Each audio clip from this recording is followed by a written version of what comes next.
Hi there. We Hi, just Laura. Hi there, Daniel. We just wanted. Everybody else, the recording will be going on. Feel free to keep your cameras on or off, whatever you feel most comfortable with. Um, my name is Sam Illingworth. I'm Professor of Creative Pedagogies at Edinburgh Napier University, but the least important person in this session today. I'm just helping to chair it.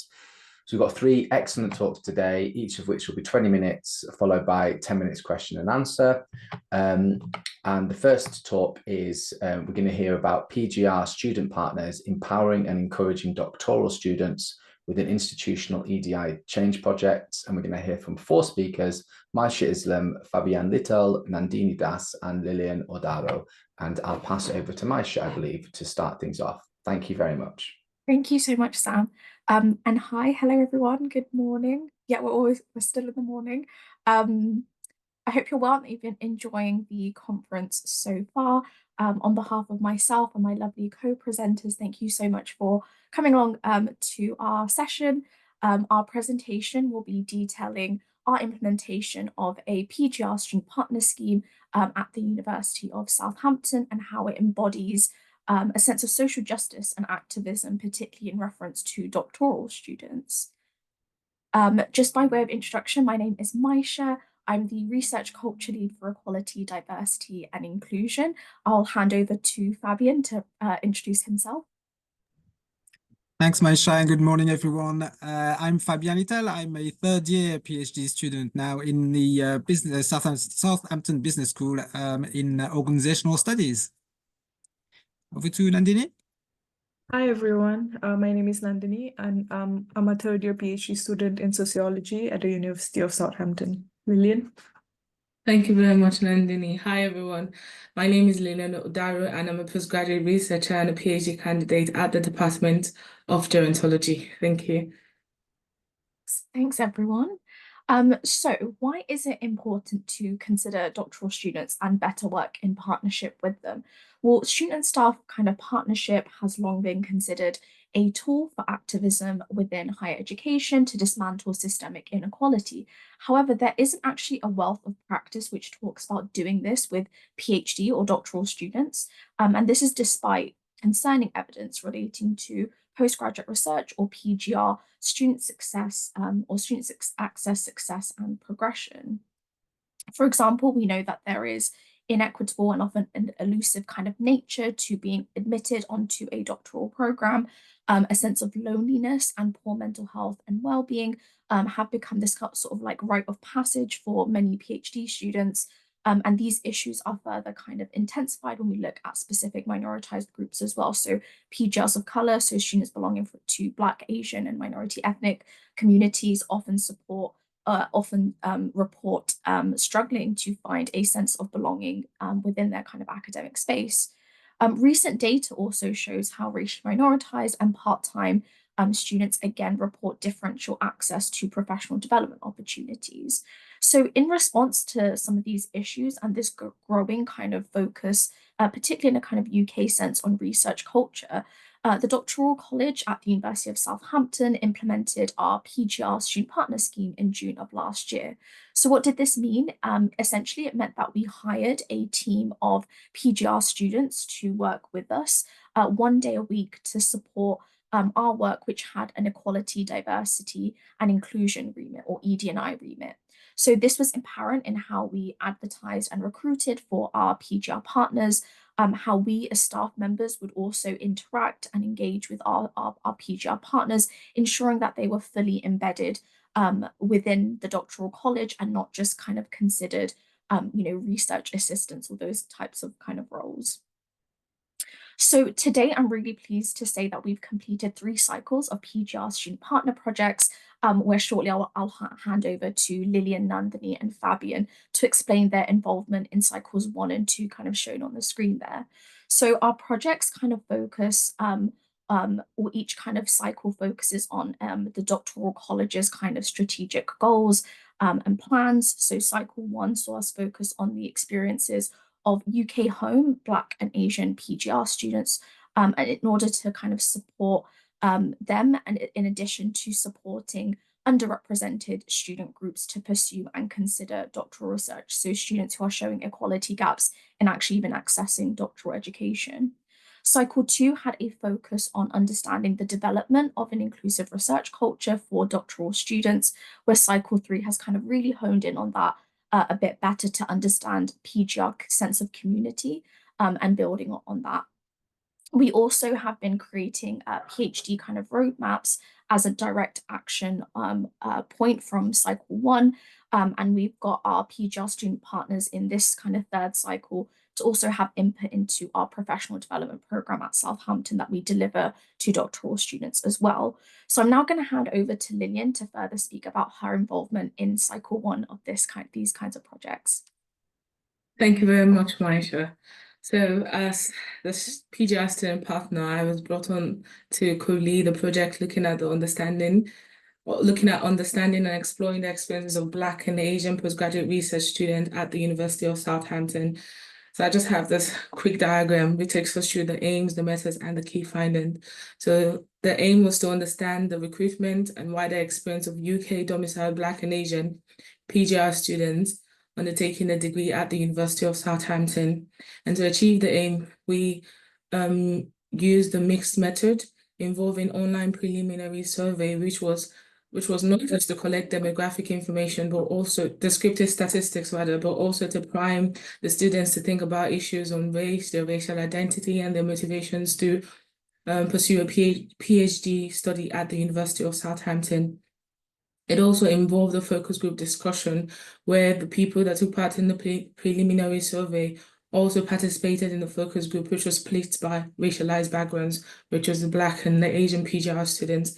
And finally, our methods also involve feedback sessions where participants come back and look at the data, the resulting teams, and if they want to make any contributions or any adjustments. And the three key findings highlighted here was the survey responses and focus group revealed complexities in the Black and Asian PGR student journeys. Although doctoral admission processes are complex and elusive, PGRs do not report this to be the case at the University of Southampton. And finally, Black students were more forthcoming and critical of their race and intersectional identity, while Asian students were more likely to describe racial microaggression in a more matter-of-fact or rational manner. Next slide, please. Thank you very much. And the resulting study, we developed a high-level report produced by the University of Southampton for wider dissemination. There's a picture on the right-hand side with a QR code. I would really encourage you to scan the QR code and please take a look. I know I'm signposting our report, but I'm best placed to do this. So please take a look to see more information and more in-depth information about the report. So 2 key recommendations that came out from the project that I co-led was facilitating inter and cross-pair networking and enhancing racial representations. So in facilitating inter and cross-pair networking, an inclusive and accessible social events for PGRs was very recommended by the majority of the students in the study, and also pair shadowing or mentoring scheme for undergraduate/postgraduate taught students from racially minoritized backgrounds. And in terms of enhancing racial representation, providing culturally competent and racially diverse mental health and well-being service practitioner was another key recommendation. And finally, embedding content related to race and intersectionality within core modules and curriculum at UG, PGT, and PGR where possible. Next slide, please. Thank you very much. And finally, my student partner experience/recommendations. I try so much to keep my benefits very short. There's so many that I can talk about, but the top 4 I would say is an opportunity for reflexive thinking and enhancing my own PhD experience, a strong sense of belonging. That's why I put the word strong, because I know there's a sense of belonging, but very strong sense of belonging, professional and academic skills development, and finally, deeper insights of race, intersectional identity, and the experiences of underrepresented PGR students. So in terms of my recommendations for PGR partnership, the first one is to ensure that PGR students are not isolated, but encouraged to work with peers and staff at different levels in the university. And finally, ensure that the values of partnership and working patterns with PGR students are discussed and agreed upon at the start of the partnership, whilst leaving room for flexibility as these relationships evolve. Thank you very much for listening, and I'm going to hand it over to Nandini now.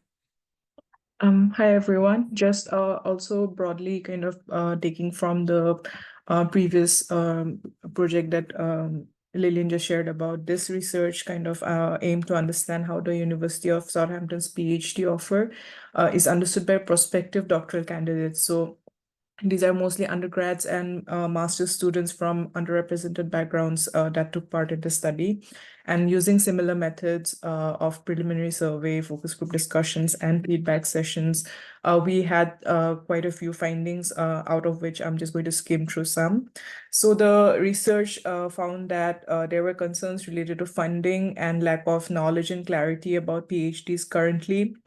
And this was more specifically about not having avenues for discussions related to PhD. Many continue to have doubts or a gap in information about doing PhD in a certain field. When we look at motivations for these students who are from underrepresented backgrounds, it was not just driven by their interest in the subjects, but also a lot of the research that they looked for, doing also were based on ideas of, societal impact. And while websites, potential supervisors, current PhD students were their preferred communication channels, there were few challenges in accessing information specifically related to PhDs in their departments or subject areas that they were interested in. And when asked about decision to progress in the University of Southampton, for them, some of the factors that kind of mattered were the university's location, reputation, availability of funding was one of the most important factors that kept coming up.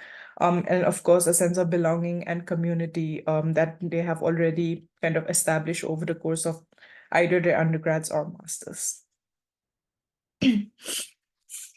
So the findings of the research were formally produced in a report which are disseminated internally among the university. And just to go through some of the recommendations, the findings led to a lot of discussions around structured programs supporting decisions into PGR, and this was specifically in the need of tailored and faculty-specific information and PhD roadmaps for departments and faculties that the participants were interested in, because of course subject areas and departments, they have different processes of application of applying to the PhD. And therefore the students also felt that the PhD mentoring shadowing scheme for prospective PGR students would be quite important. This was also a finding from in the previous research that Lillian shared about, and we are very excited to share that this has come to fruition in the university. We are starting a Progress to PhD mentoring program where PhD students will be kind of mentoring the mentees throughout the academic year to give an insight into the life of a PhD student, what their subject entails, and so in order to kind of support the undergrads and master students to make informed career choices. Just to sum up my experience, in the form of recommendations, I think the student partner experience was an opportunity to work very closely with different PGRs and provide a platform for mutual learning, unlearning, relearning. And because it was a role that was rooted in a very equitable partnership, creating safe space for dialogues, definitely provided opportunities to directly work with the members of the doctoral college in a very participatory manner. And finally, I think just an opportunity to also explore research skills and job roles beyond the immediate scope of the PhD research, kind of preparing you to also look for, job roles beyond the academia. Yep, that's all from my end. Over to Fabian. Thank you, Nandini. And hi, everyone. So the project that I was involved with in my time as student partner was about the research culture within the University of Southampton, especially for PGRs. So the university has got a goal of developing a healthy and inclusive research culture conducive to high impact outputs. That is a goal that is, widely communicated and articulated. However, the challenge in there has been that in overall surveys, PGRs have reported subpar experiences of research culture when it comes to things like inclusion, for example. So that drove our question, which was about what do PGRs value most as part of a healthy and inclusive research culture, and how can the university foster an environment which fulfills these needs? That's 15 minutes, 5 minutes left. Thank you. Okay, thank you.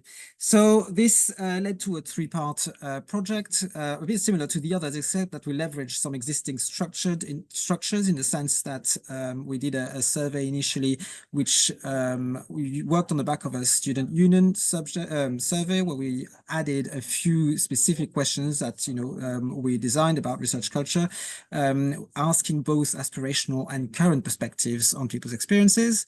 Later on, we engaged with PGRs during a doctoral college event. It was a poster showcase, which was well attended, and we had our own stand in there for informal discussions, getting feedback, and with boards for ideas. And then we took all of this as discussion starters for focus groups that we organized then with the other PGR student partners and other PGRs who signed up.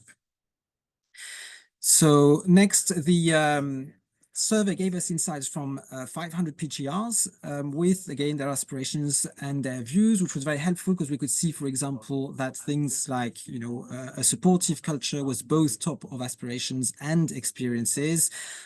Same for respect. However, inclusion was further up in the aspirations, but not as well up in the actual experiences. And similarly, there was a difference between the desire for collaboration and some feeling of isolation. So that gave us some initial insights.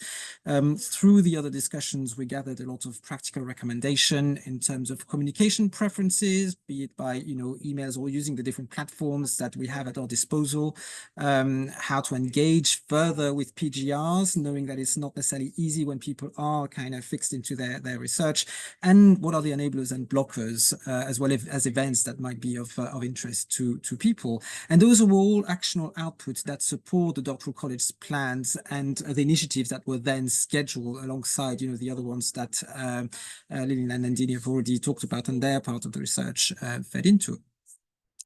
So that's that in a nutshell. And for my own experience, I mean, it's echoing a lot of what my colleagues have already said in terms of feeling empowered, valued, and recognized through a meaningful and remunerated work, which was an important thing in there as well, because you become a part of the doctoral college, and you're being paid for the work that you're doing.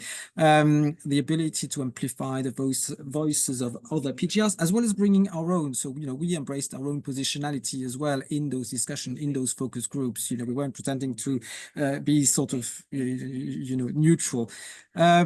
The feeling of belonging we talked about already, and the start of a long-lasting relationship. The picture shows, for example, I've taken part to another one, another session around demystifying the PhD, and other things as well with the doctoral college since then. So it's been an opportunity to get involved and remain sort of involved longer term.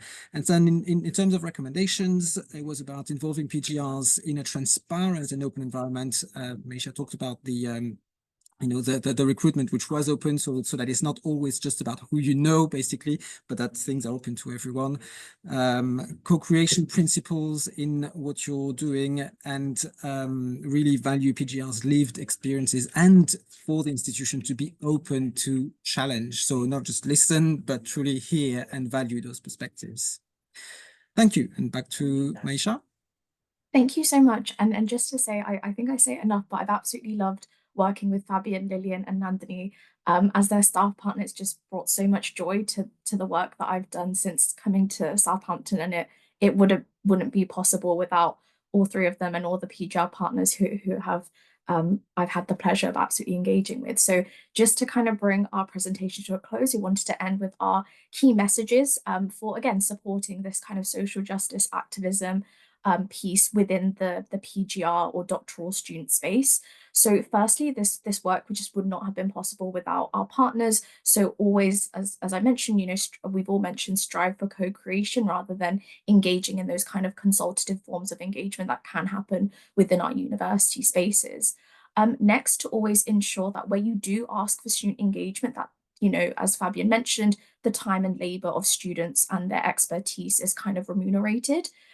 Furthermore, ensure that the dynamics between, you know, partners within themselves is also a focus within how you do this work, and employ strategies that are really in line with that kind of relational care and ethics kind of work that we see from folks like, you know, bell hooks and that kind of pedagogy and philosophy. And finally, this work, you know, just of hope, you know, needs to be informed by relevant theory. So be sure to make your praxis in that way really derive from things like critical theory, whether that be critical race theory or feminism or decolonial kind of studies that Professor Alatas kind of mentioned in the beginning. You know, these are really ways of ensuring that equitable outcomes and processes can be embedded in what we see within our university spaces. But again, like a cheeky QR code, cheeky shout out, we have written an article about our scheme within CEDA, which is a staff educational developments magazine and association. So feel free to scan the QR code if you want to read more. But we are all available at these email addresses. So thank you so much for listening. And yeah, we're all really happy to take any questions if there are any. Perfect. Thank you so much, Maisha and team. Exactly 20 minutes. That's great. So if people have got any questions that they'd like to ask, please feel free to come on to raise your hand either physically or virtually, or to put it in the chat, and I will ask a question on your behalf. Really happy to do that. Has anyone got any questions that they would like to ask to Maisha and the rest of the team? I think someone had mentioned that one of the QR codes was slightly faulty, but that's been fixed. So thank you very much for that. That's greatly appreciated. So Laura asks a question for Lillian. Could you say more about your sense of belonging since the project? How has it developed and changed, and in what ways? Thank you very much for the question, Laura. Well, I have so much to say, but I'll try to keep it short and simple because of time. I'll say the first I would say about my sense of belonging since the project is I'm a PhD student in a very small department, so the Department of Gerontology, and I often felt like, because I work majorly from home, so I felt so strongly like there were activities, but it didn't just feel like it was quite enough to make me travel all the way to Southampton to be part of those activities, because the majority of the people in my department were on campus. So when I started working as a PGR partner, like Fabian mentioned, the remuneration was a massive part for me because I am self-funded also. So money kept me motivated because I had to go in at the initial stage. But then being part of the doctoral college and working with Maisha, I would say one thing that specifically improved my sense of belonging was the very first day we came in contact with Maisha as PGR partners. She got us this really nice doctoral college hoodies, and she made a statement to say, "You're not just here for us to extract knowledge from you." I'm not citing the exact words, I'm rephrasing. And she's like, "You're here as partners, we're working together, and we see you as one of us and part of the doctoral college." And that for me just transformed everything, because I felt like I'm not just a means to an end, but I am a vital aspect of the team. And the way I see partnership is holding hands together to achieve a goal. And at that moment, she held my hand virtually. So already that improved my sense of belonging. And also working hand in hand with Nandini, and her being from a different country, in a different department, just opened my mind to different, like we had so many conversations related to the project we're working on, but also like our PhDs, our experiences with our supervisors and so many things. And another important aspect was they helped me clarify so many issues I had about my PhD journey, information I never knew about. I learned all this information from the doctoral college. So I felt very grateful for that access. So my sense of, that's why I said a very strong sense, because I remember when my partnership ended, I used to feel like, oh, I'm not getting any emails anymore. I'm not, what, if it's not my PhD, then what else am I doing in this world? So I was really grateful for that opportunity. That's why I said it's a very strong sense, because I remember when Maisha reached out to me and she's like, oh, I saw this article that I think we can collaborate or publish something or present somewhere, and it's an opportunity to work with Fabian and Nandini and Maisha. I'm like, yes, let's go. I'm gonna do it because it just gets me excited and my blood pumping. So I think another aspect I'll say is the opportunity to work on something that I felt like I could contribute to making a difference apart from my PhD. I'm sorry if I went on and on, but I could go on, but I'm No, gonna that's a stop here. really rich response, and I think answers Lillian's point really nicely. Thank you so much for answering Laura's question, Lillian. Are there any other questions or comments that people would like to ask? I guess I'd like to ask a question as well, if that's okay, because I think it's great listening to you, how it's clearly non-hierarchical and very equitable, which is wonderful. I guess Maisha, just in terms of like supporting the students in the writing of, you know, work for CEDA and elsewhere, how has that been as well? Because even though I know you adopt a very non-hierarchical approach, there still needs to be, I guess, someone organizing to some extreme and making sure that there's multiple voices, but one stylistic strand coming through as well. So how have you been able to adapt that approach that's gone through everything else you've done, in a non-mutually exclusive way in the writing of the work as well? Thank you so much, Sam. Really interesting question. And yeah, I think that there has to be, because the thing about partnership is not expecting everyone to be able to deliver the same thing. It's about recognizing that each of these individuals bring different things with them within the partnership and managing and adapting around that. So whenever I've had the idea of like, oh, let's write this up, let's do an abstract and see if SRHE would be interested in this conference presentation. It has to be negotiated. I have to get consent from all three of them. And actually, even in the writing of some of our kind of reports, I remember someone saying to me, oh, it was really good of you to include your PhD students in the authorship team. And I remember immediately thinking, well, why wouldn't I do that? They were such a big part of the experience, and I would want them to have that publication by their name, these presentations by their name. I think again it was mentioned in the keynote earlier this morning of I've heard so many academics take work and content that their doctoral students have produced and slapped their name on it because they might have been involved in the development of the idea or whatever, and those were things I kind of said as a, if I ever get to that point, I never want to be a person that reproduces those inequitable practices. So it's recognized, like I care about each partner individually, and I know about their circumstances. So it's always a negotiated form of engagement. How much can you engage with? Even things like down to authorship order, that in itself is something that is discussed between us, because I don't want it to be a source of contention at the end, or someone feels like actually they should have been second or third. Everything is kind of negotiated. So I think, as I mentioned, operating through that kind of lens of care and consideration, like genuine care, because like I say, I genuinely love each of the partners I've been able to work with.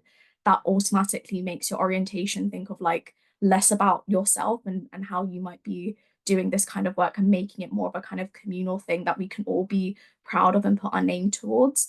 But I completely agree that there are some patterns within HE that might make that a bit difficult.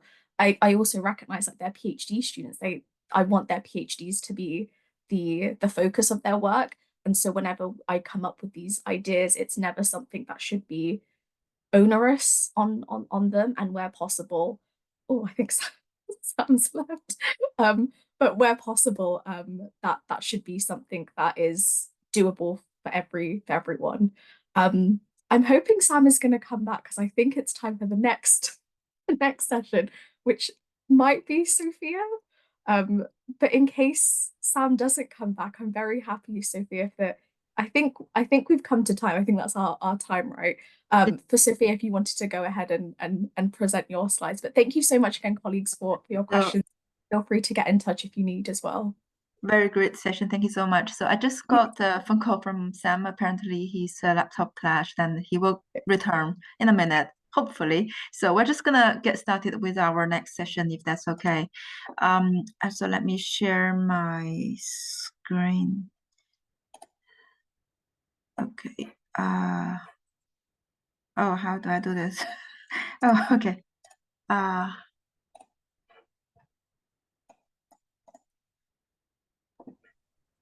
Hi, Sophia and Daniel. Just to give you feedback, we can see you share screening. We can also see Thank you so much. Yeah, that's perfect. Thank you. Now it's ready. Okay. So Stuart, would you like to get started? Sure, thank you. Thanks for inviting us to be here, and huge thanks to Maisha, Fabian, and Dini and Lillian. It was a really interesting session, and I think it's a nice bridge between our work as well, to introduce to discuss today. So we're here to talk about navigating equity, internationalisation, and comparative study of awarding gaps in UK higher education, which is very large. But I suppose our context is Edinburgh Napier University, where both myself and Sophia are based. But we weren't the only members of this research team, and so just want to shout out to Sam Illingworth, who hopefully is able to join us again at some point as our chair, to our lecturer and assessment, Dr. Lee McCallum, but also huge thanks to OPMA Akindahan for her role, not only as for her perspective as a top postgraduate student at Edinburgh Napier, in she did an MSc in environmental sustainability, but also as one of our sabbatical officers for our student association, ENSA specifically. She's co-president for education and employability. So it was wonderful to work with OPE as part of this research, and just really important, really based on the work that the previous presentation was discussing, as a collaborator, as a co-partner. So yeah, I think we can move on to the next slide. So a bit of background to this study here. We had done previous work looking at the sort of experiences and awarding gap, I'll use I suppose kind of quotation marks there, but of Black and global majority students. And as part of that research, we're looking at primarily UK domiciled students as part of that. But what was emerging was sort of a lot of concern, I suppose, from both colleagues and students, that there was maybe a need to look beyond that as one particular group, and sort of to better understand the idea of international students and their experiences at Edinburgh Napier University, and some of the sort of disparities that were coming through, perhaps a little bit more stronger only in the data that we kind of had access to at that time. And so that's why we made another research project as part of that, and we're going to share some of that work today. But I guess the context in which this is emerging is that increasing number of non-EU students in particular, who now represent a substantial portion of the postgraduate taught student body there too. So citing the paper by Morgan that's looked at changes since 2016-2017 across the whole of the UK higher education sector, of which Edinburgh Napier is no different. Substantially anyway. And so when we were thinking of gaps, we talk about awarding gaps, attainment gaps, and they can, depending on what you're looking at, can look really kind of stark, and it'd be hard to scratch under the surface of that. But what we were kind of thinking and seeing come through was definitely a feeling of a disparity in achievements, and leaning on the plurality of that word there, in the academic experience between home or UK domiciled students and international students in postgraduate taught programs. So that's a bit of the background of where we were sort of coming from and how to explore that, and particularly those in terms of those attainments, responding to challenges that, while not unique to particular demographic groups of students, that were maybe particularly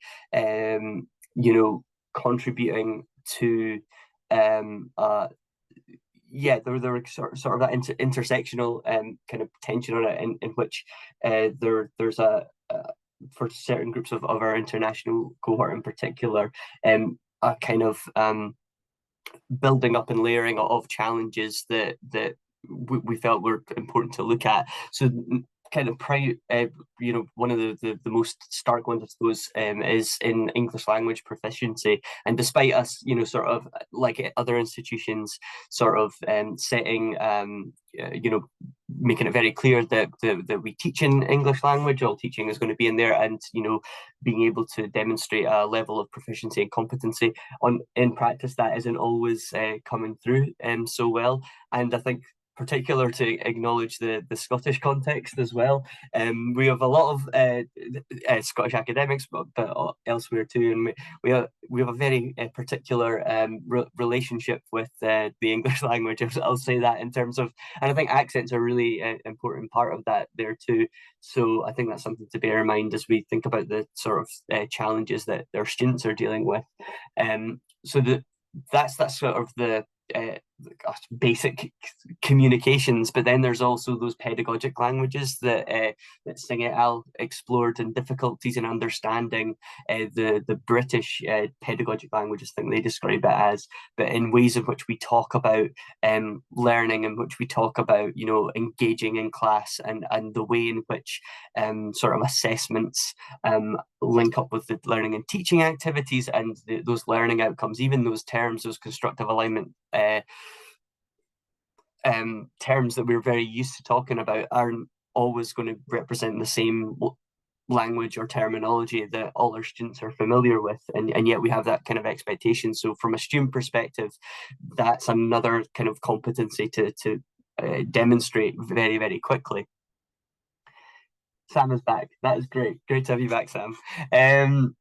Academic skills, particularly essay writing and the forms of essay writing that that are sort of an expectation, in particular sort of Eurocentric academic traditions, as well as what critical thinking can look like and we expect it to look like, are those challenges that not all students will have had the same journeys to get to that point. And so we kind of talked about this. All international students obviously are not a monolith, and in particular noticing differences, in students sort of from the North America, for example, versus students from elsewhere.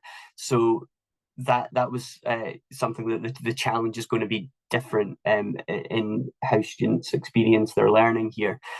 The level of independence as well is also an additional challenge that is talked about there too, in particular in those papers, citing Chinese students' sort of relationships to agency in their learning, and where they're expected or rather not expected to exert that agency or develop it, and yet quite a lot of our learning or pedagogic expectation can be to very quickly embrace and think of yourself as an independent learner, especially at the postgraduate top level. So those are the academic competencies, but there's also those institutional factors, which I don't think will be very surprising to many of you here, but those that high expectation from the institution, say the expectation that all those competencies are sort of met, and that they in sort of gaining access or having a successful application to a postgraduate top program, that every student will be demonstrating or working in a particular way in which they can succeed, versus the student's reality. And I think one of the key things we're going to come on to that is the student's reality. And again, this isn't just for international students, but perhaps an additional pressure, financially at least, is talking about the expectations beyond study. So I guess this is another expectation that we sort of still have as a sector, that our students are first and foremost students, and the majority of their time is devoted to study, which of course is becoming less and less tenable. So those misalignments leading to inadequate support structures is detailed in by Hubbard and Dunbar there.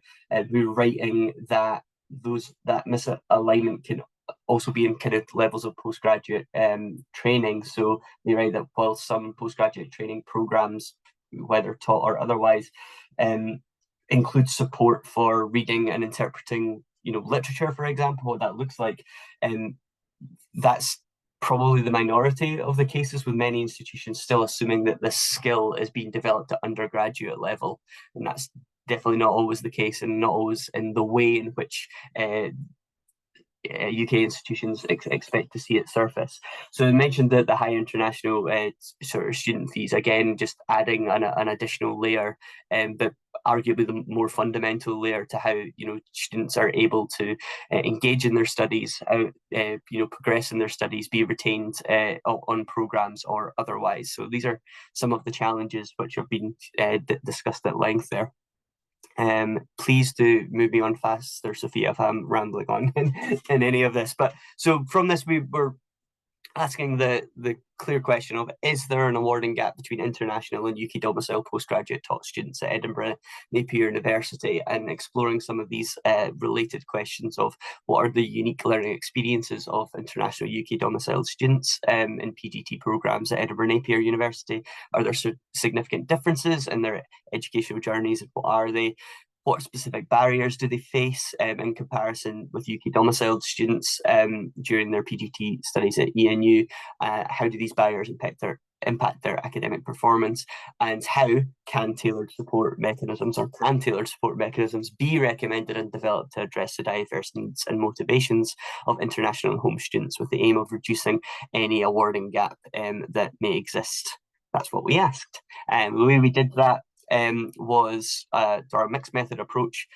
We have some institutional data on Cognos. We couldn't get the data on the awarding gap. I guess that's the main thing to say here at the school level. But what we were able to do was sort of explore that further, and it was really useful for understanding student demographics, from which we were able to target our surveys and then subsequent staff interviews and student interviews separately. We weren't able to get representation from all of our schools, but from most of them there too. So that's what the numbers there indicate there too. And from that we went on to analyze that data thematically. So I think we're going to talk to that next, unless I've missed out some key details and tried to rush through that. Sophia, please help me. Okay, so thank you so much, Stuart. So I'm going to take over and start to talk about the key finding. So Stuart elaborated in details of, I guess, most of the previous findings about the issue of international students and why they might be struggling in a specific way, and we basically found all of them. So we have all the problems in terms of, for example, the language proficiency, or like the high tuition fee causing students having certain issue. But then I guess I want to bring something a little bit different, or maybe more specific to our institution. So we would like to present some of the key findings, and what we want to say is we're doing really well as an institution that focuses on student-centered education. That definitely leads to a very positive learning experience for most of the students I interviewed. But then at the same time, because the student-centered education is kind of aligned with, I guess most of the institutions are doing the same, because particularly the budget is cutting, student number is dropping. We're all trying to get more students to join us. So we want to make them happy. And when the education become more market oriented and the curriculum is adapted to this value, then we found three major problems caused by, first of all, the sorry, I need to remove this one. I can't see the screen now. So, for example, in our institution at Napier, we have a very flexible payment, tuition payment for the international students, because the fee is really high. What we do is you can pay an installment every single month until the end of your study. So that basically means students can come in without enough funding to actually pay their tuition fee, and instead they come in to work part-time and expecting to have stable income every single month, so they can pay the tuition fee by installment. And we also have another very market-tailored way to get students to come in. Students can come in 4, 6, even 7 weeks late then like for example, if the students already come in from September, then some student can enter in the 6th week, and then that basically means enormous pressure from the teaching staff because they need to give them extra support, and all these kind of problem caused a conflict between students as well, which is pretty sad. So I'm going to talk a little bit more in detail. So positive experience, I'm gonna just quickly get through because we know we are doing a good job. Curriculum is really well designed, very well structured, and then our staff are very, very helpful and supportive. So we get lots of very good feedback from the students, both from international students and also from the home students.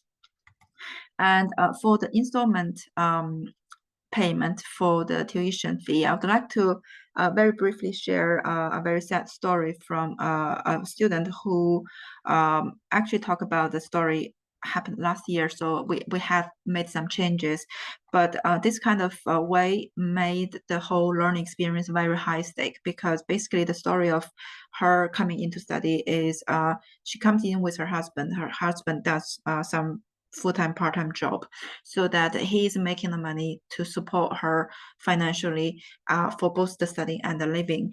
And what happened was her husband lost the job the months before, and then they couldn't keep up with the tuition fee in the next months. So what she did was she emailed the finance team and say, could you please give me 15 days? And that is actually her last installment. So she was like, I have a very good credit. I've been paying on time every single month. But then what happened was the finance team said, you have to pay up in the next 5 days. Otherwise, you get your Moodle blocked. So Moodle is our platform for students to get their learning material and submit their assignment. So you can probably imagine the stress she has, because she's already done so well and keeping up with all the assignment, and if not be able to submit on time can be a really, really big issue. So and another problem is about the late entry students I was mentioning. So if students come in the 6th, even 7th week, then you can imagine this is from a staff participant. She was describing how difficult it is to design the assessment that is accessible and equal to all the students for the 1st week come in and for the 6th week come in. So she's 5 minutes left, sorry, 5 minutes left. Okay, so she's feeling this ethical dilemma because she knew that student will fail, and then she's asking this question like, at what point we're gonna say no to the students to come in and say we cannot really support you like that if you come in that late. So you can probably imagine the pressure for the staff member as well. So this kind of issue is not just about teaching and learning, it's also about when students pay a lot of tuition fee to come in, the way they look at this learning experience can be quite different. Apparently they are consumers, they're here just for the degree. So some of the students do not really respect the learning and teaching environment, the lecture, so they can get really noisy during the lecture, they can have conversation loudly, they can come in really, really late. So you can see the complaint from an international student. By the way, this international student is an American student, and she's really, really not happy about this whole situation. And another issue, another student complained about this is a home student, a Scottish student, and then she's feeling worried because she feels she doesn't understand why students are paying that much to come in and not studying that hard, and at the same time she feels these students, these international students, will devalue her degree even though she's putting lots of effort to her study. So these things are quite concerning, and I would like to bring back Stuart again to quickly go through the implication. Yeah, I guess one of the things that's made us really reflect as an institution about our language, and that message from finance was a really important one. So we were actually working with across a lot of service departments and academic schools on compassionate approaches to language, to make sure that, and that's just one of the ways that we're sort of thinking about the readiness of the home institutions. That's what we're talking about here, in that they're recognizing the huge value, not just financially, but sometimes that's how some departments see it, of international students, but the readiness to bring them into the university community.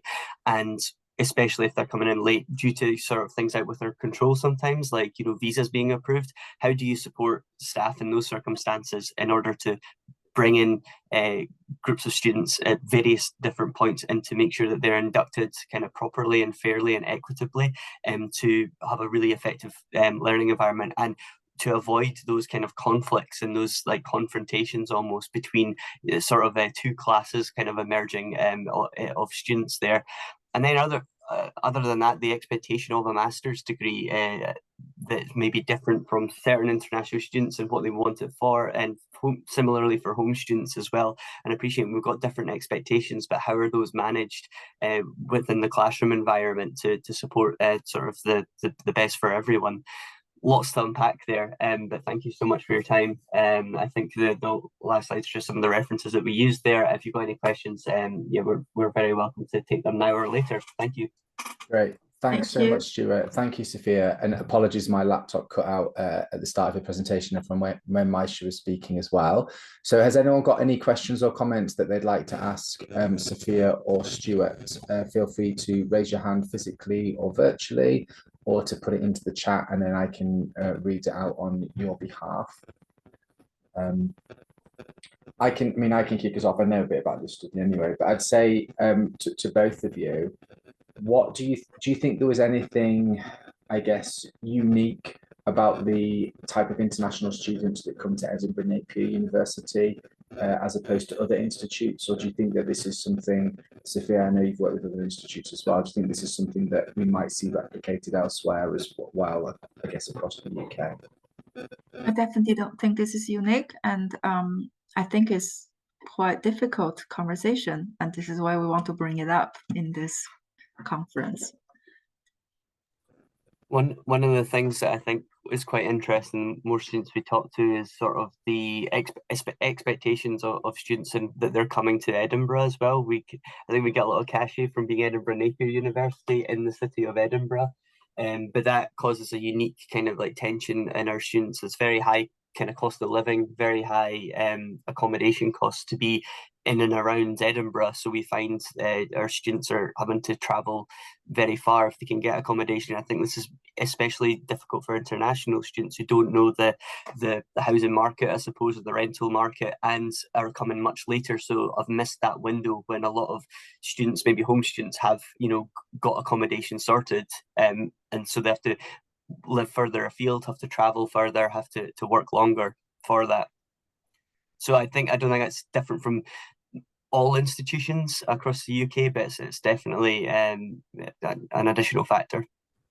Thank you. And I guess, Sophia, you said, you know, we need to have these difficult conversations. I guess, how would you suggest to other people who are maybe interested in this approach what the best way about doing that is?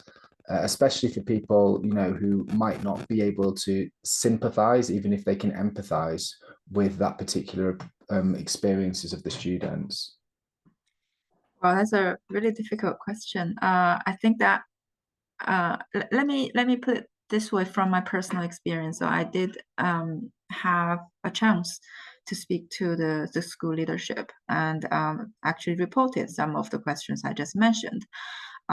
But it seems they're not quite ready to hear this kind of problem, because apparently they have a bigger battle to fight. They need to think about how they can keep the university running.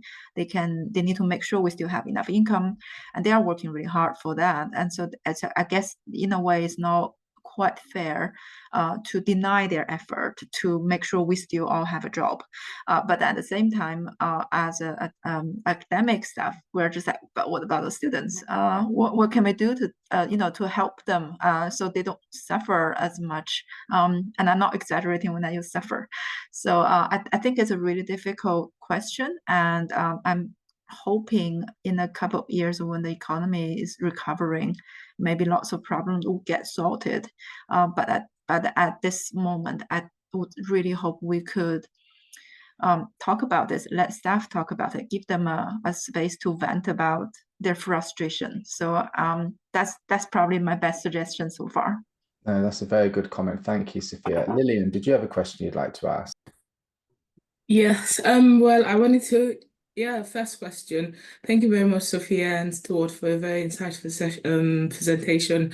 My first question is, were there any differences among the experiences of students, for example, depending on the department, or I don't know if you also involved PGRs in your research?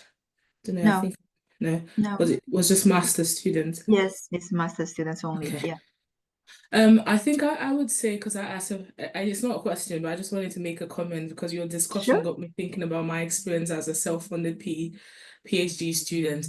And I would say that one thing that has really gone a long way, because I'm very big about giving appreciation to where appreciation is due. And I want to really shout out to the University of Southampton's finance department, because as a self-funded PhD student, I could really relate with so many of your participants and some of their struggles, because my husband works full-time and he supports me a lot financially with my PhD. And there are so many times where I was out of job for months and I couldn't meet up with my installment. And the fees department will send me emails, and when I don't respond, they never threaten to block my account or shut me out. They always told me that communication is important so they can know how to support me. And I remember that they reached out to me with resources, connected me to like all the people in the department that could support me. I don't know if the same support happens for master's students, but I'm just saying that these are little things that go a long way. Because I remember I got a call from someone from the fees department telling me not to panic, that they're not trying to threaten me or block my account or send me back to my country, which a lot of students were getting those forms of threats. Because when they don't pay, their account is blocked. When their account is blocked, they get threatened.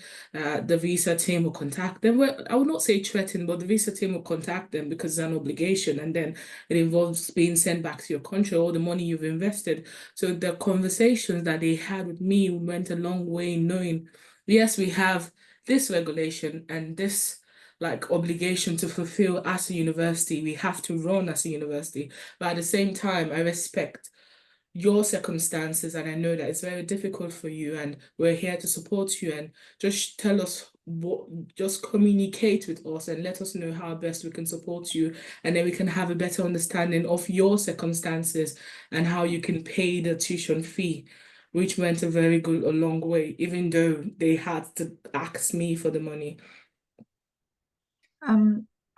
My fundamental opinion about this, but it don't only represent my personal opinion, is there are just so much we can do to support staff. Yeah. And if the system doesn't change, then there is just very limited thing we can actually do. So what's gonna happen if your husband lose the job and you just can't pay the tuition fee, which I'm referring to the story I mentioned, then yeah, you can get some student funding, but how much can you get from them, and how long does it take to get that process running, and how many forms do you have to fill, how many people you have to speak before you actually can get some, maybe just £200. So so imagine that, and this is why I would say support is there, but it's very limited, and our hands are tied. And at the same time, when we keep talking to staff members about, oh, how do we support the students, I think it's in a way not fair for them to be the one working, putting everything in already to help the students, but then it's not really the problem they can solve. This beyond their capacity. So the more we kind of try to encourage staff to do more and support more, understand more, it's in a way a bit of cruel to give them this kind of false hope to say, no, this is your responsibility, but it's not their responsibility. It's not something they can solve. Yeah. Thank you so much, Lillian, for that comment and question and query, which is very generous of you as well. And I think something that would be very helpful for the team to learn from as well.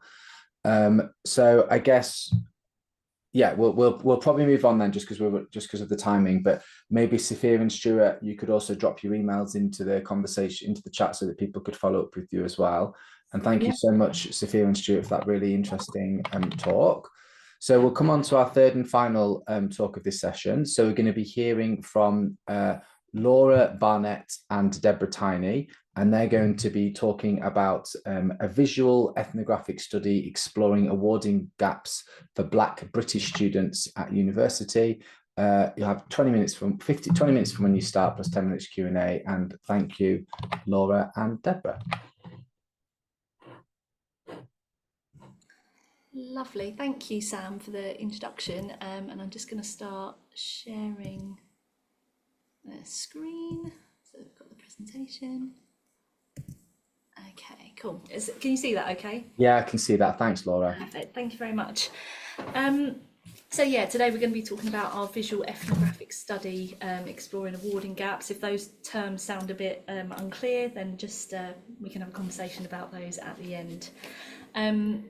But we wanted to start by, sorry, I'm just going to make that a bit smaller for us, sharing some of the latest statistics by Universities UK, which is underpinned by HESA data, which suggests that the awarding gap for Black students in the UK has, I won't say too much more about that, has gone from 23.5% in 2017-18 to 18.4% in the academic year 2020-21.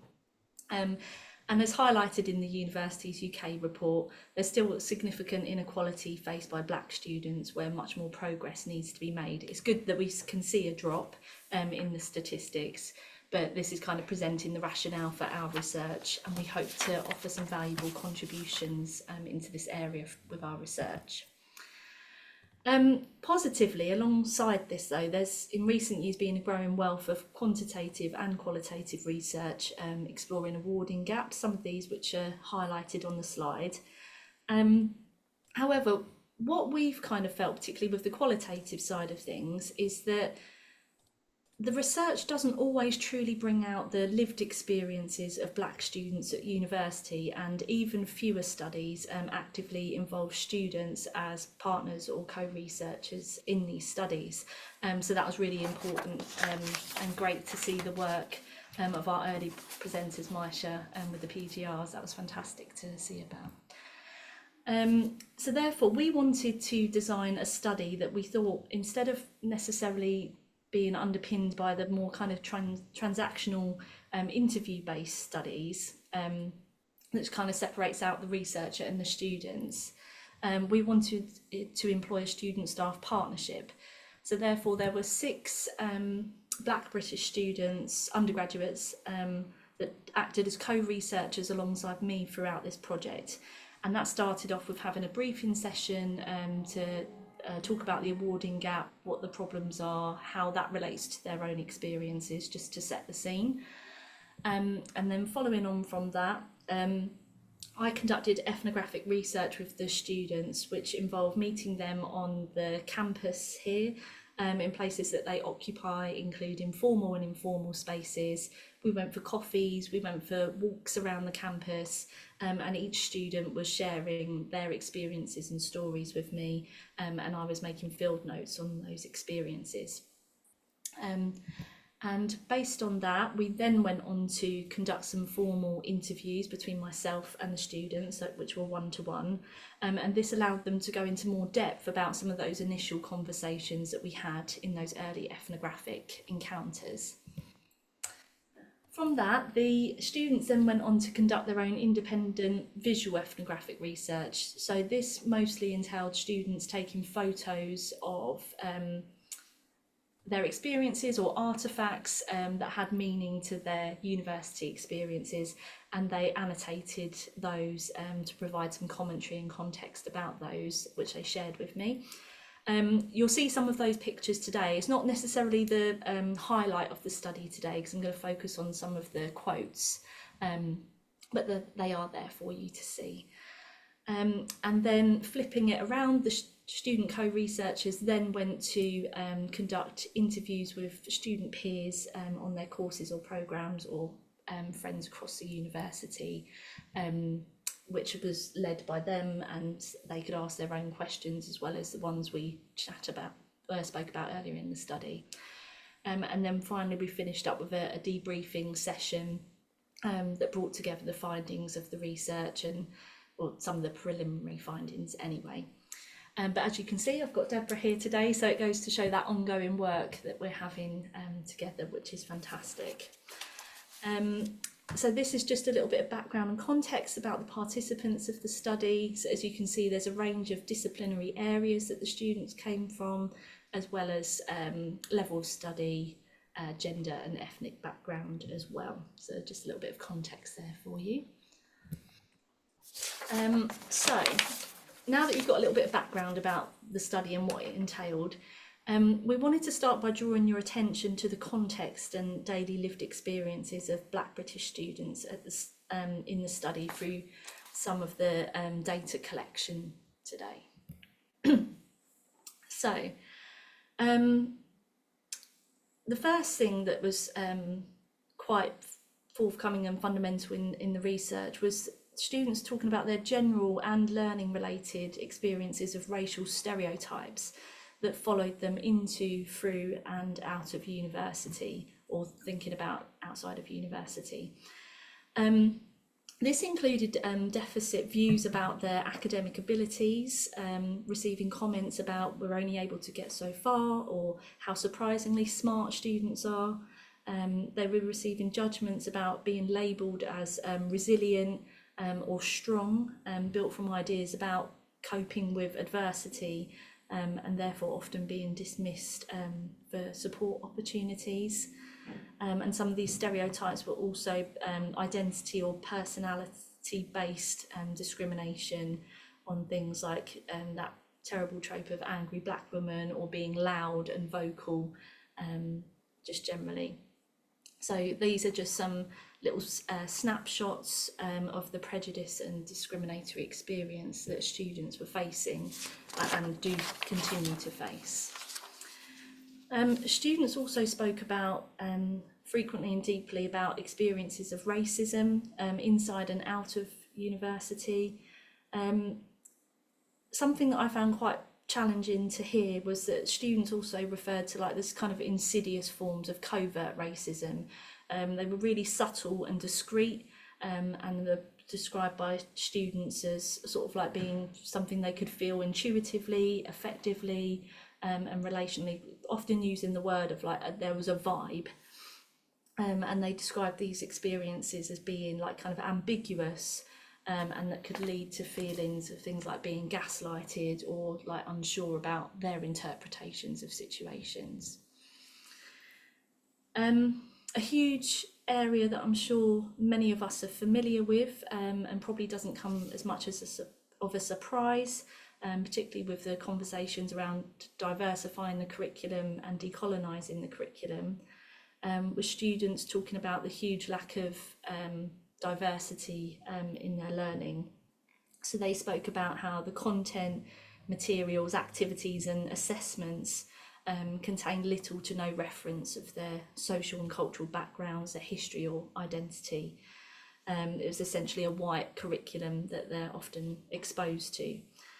And they spoke about a multitude of reasons as to why they thought this might be, potentially that representation not being relevant to the discipline, it being tokenistic, and also politically challenging and scary for students and staff alike to talk about openly.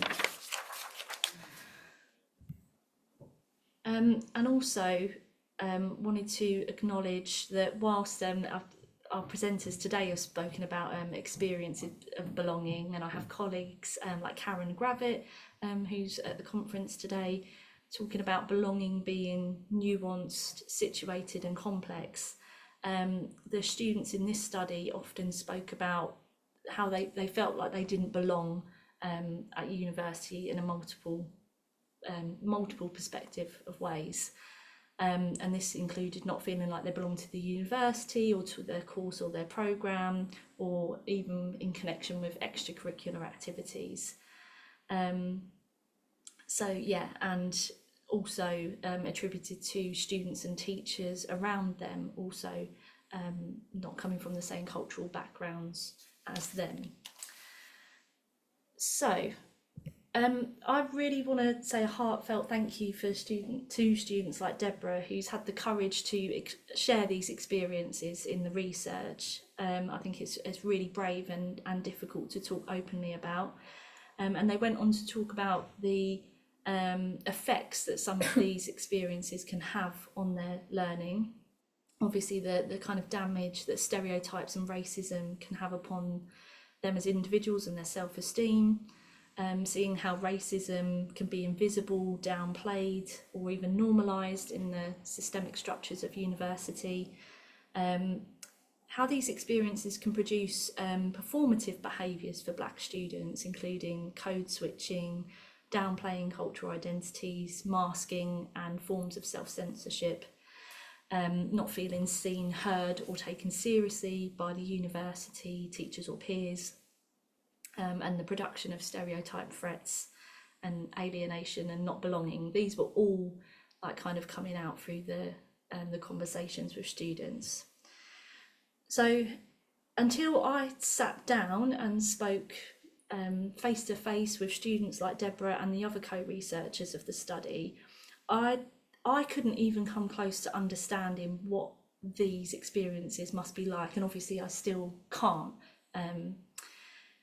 But in doing this kind of ethnographic research, it really was powerful and kind of made me more acutely aware of what the experiences are than if I had read it in a paper. There is something about sitting opposite someone and having a conversation that really does bring this to life. So if these are the kind of experiences that students are facing, then to me there's no surprise that there are awarding gaps when these are the challenges that students have to face. And to me this goes beyond awarding gaps, but is also a broader social inequality as well that needs to be addressed. But what's also I find alarming is that the experiences that have been shared by the students chimes closely with the kind of paper and the literatures that I mentioned at the start of this presentation as well. So what is the social progress that we are seeing being made? It shows that to me there's very little and that there's still a long way to go. So I just want that to kind of maybe sink in for people a little bit, if like me you weren't quite maybe in tune with some of these issues that students are facing. But with that said, it's really useful for us to be aware of the social injustices and inequalities that our students are facing. But there's also, I think, a bit of a danger or a trap that we can fall into, and I've definitely fallen into it at times, is where that we can become so preoccupied and focused on the negative experiences that we can inadvertently reproduce deficit, problematising or victimisation narratives about Black students at university. So this is where I wanted to take a bit of a turn in the presentation and say that I found critical race theory and theorists like Ladson Billings have been like a powerful reminder that if we prioritise the voice and experiences of the students, we can see through their narratives and through their actions they are challenging, actively challenging the dominant ideologies and narratives themselves.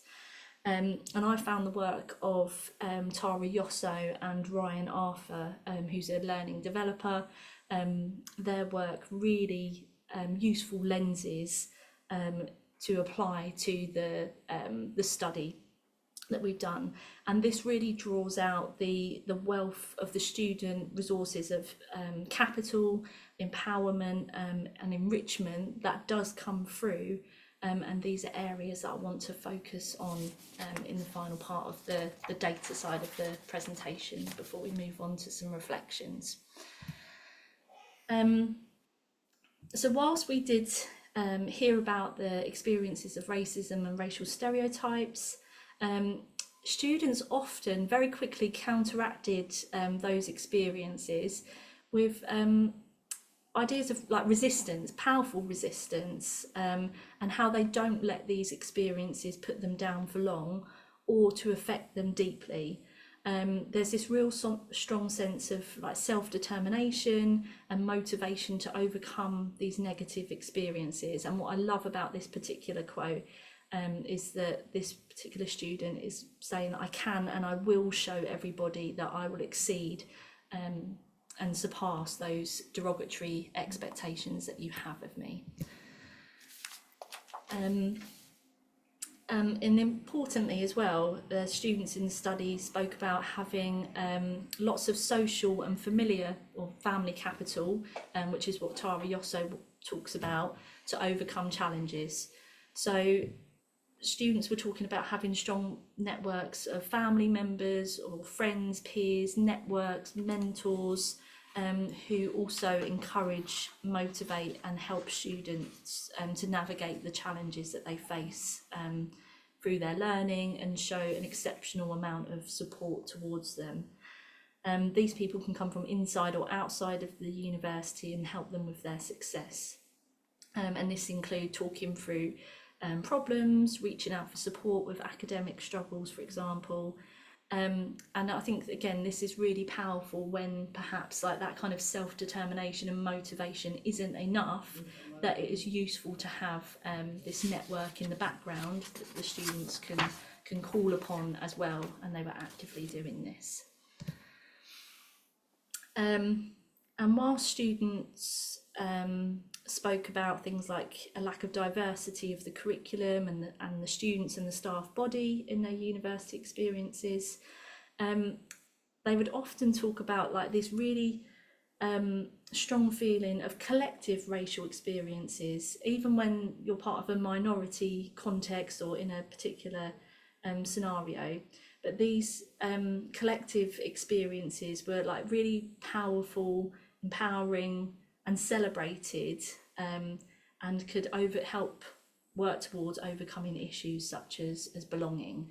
And Deborah, you talk about that quite a bit and say that towards the end of the reflections, that yeah, there is power in that. And then lastly, the students showed thoughtful and critical evaluation in their discussions with me throughout the study in all of these different levels of experiences.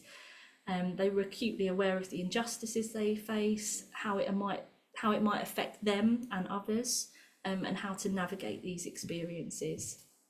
And what was really coming through was how they spoke about these issues constructively, with compassion and empathy as well. So with all of this knowledge perhaps comes the taken for granted power, that they have their own agency in navigating the challenges and the injustices that they face. So just to conclude these kind of bits of the data collection, I wanted to highlight that... That's 5 minutes, sorry, 5 minutes left. Oh, okay, yeah, I'll be super quick. So yeah, you just see the navigation, the agency and the forms of capital that students have that should be much more strongly recognised in the narratives and discourses by students. So I'm going to hand, oh sorry, I'll just have one quick reflection before I hand over to Deborah, which for me, this has been the, doing this study has been the trigger of a personal and professional transformation for me. I really want to work meaningfully with students towards addressing awarding gaps of this research and my ongoing academic development work in the future. It's really important. I'm going to hand over to Deborah. Yeah, so while doing this research, none of the results were new to me, but I felt like I was able to relate to the students and be able to see their own perspectives and realize that I wasn't alone. And most of the things were also related to my own experiences as a student. But also, while seeing the results, also make us think on how we should take the results and be sensitive about it. Because in order for us to be able to tackle awarding gaps, we should think that these are experiences of people and not think so much about being either positive or negative, but simply being the experiences of Black students. And if you want to think as having a better academic life in general, we should obviously think about the impacts of racism that has on everything. And also on future research, we should think on the role of us as a community on awarding gaps and what we can do to improve, but also to think on how Black students already are working against it for all this time. But yeah, thank you for listening, and we're happy for any questions. Thank you so much, Laura and Deborah. Thank you.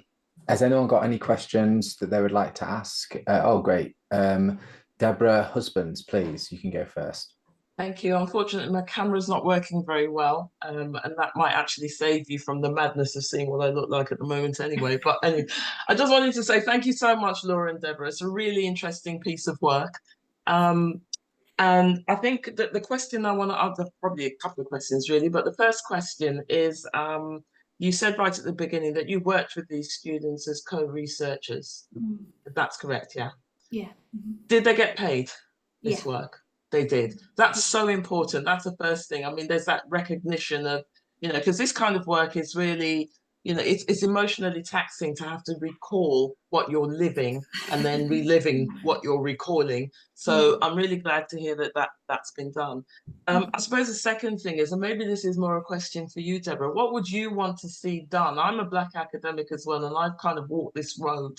And it's really interesting that, you know, when I kind of started off on this journey, the awarding gap between Black and white students was probably around 23%. It's now 18 point whatever, 0.4% or whatever, but it's not kind of the, you know, the dial hasn't shifted massively. So I guess the question is, what would you want to see, Deborah, happen to make academia, you know, the kind of space that your children, that you would want your children to come into? What needs to shift here? I feel like I have already answered this question while we're doing the research. I think for me personally, you wouldn't to see big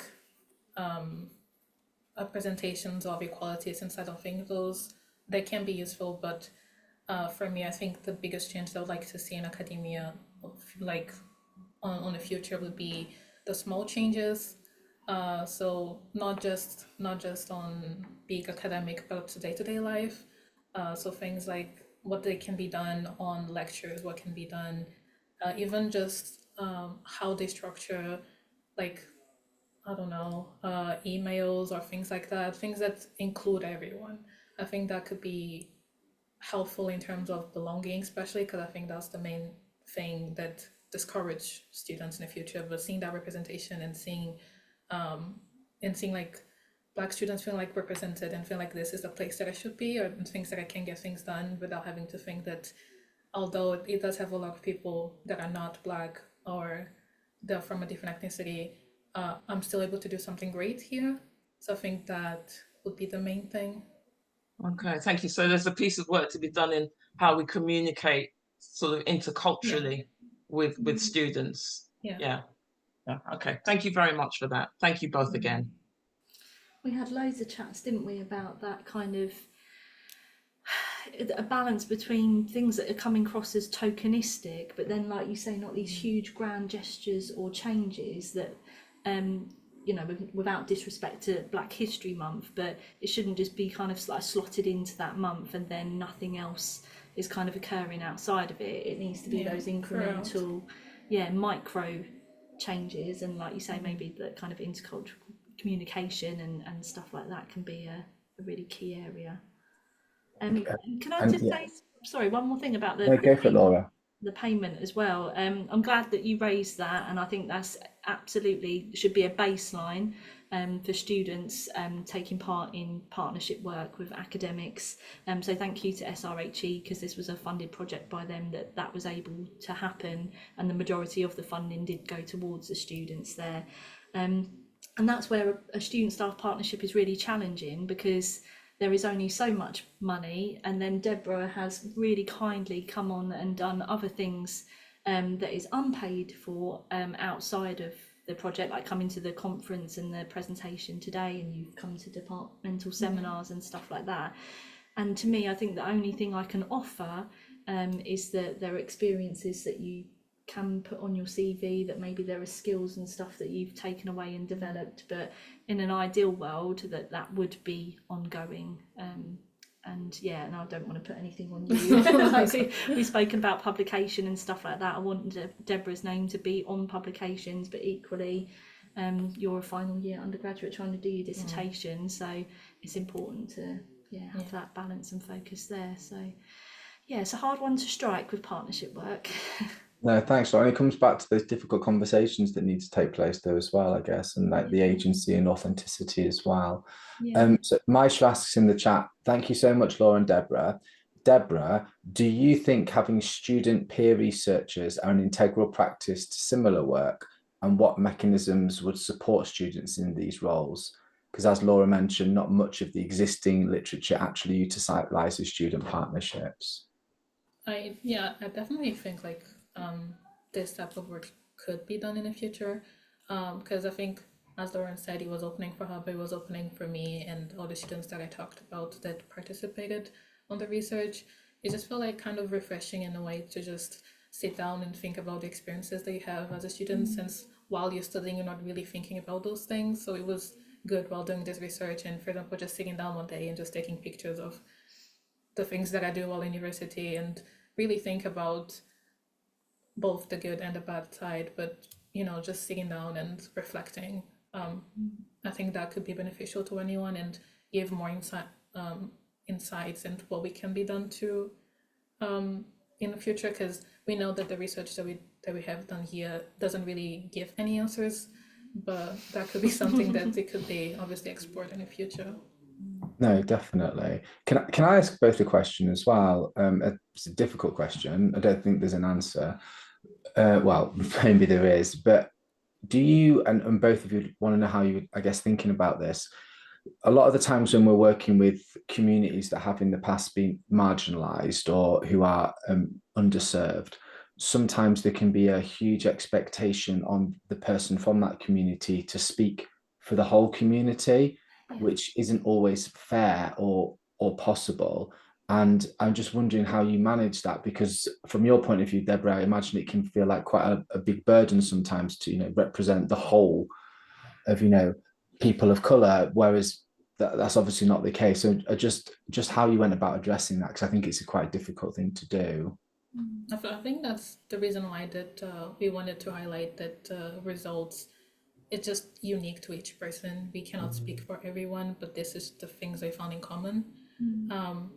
I think we should just keep it an open mind and take these things into consideration. I think that'll be the main thing. Yeah, and I think for me, when I started doing this research, I spoke to the PVC of Education about this, and I was like, I'm very conscious of the fact that I'm a white person doing this research, and like my own positionality, who am I to be doing this, and also how will the students take me as a researcher doing this.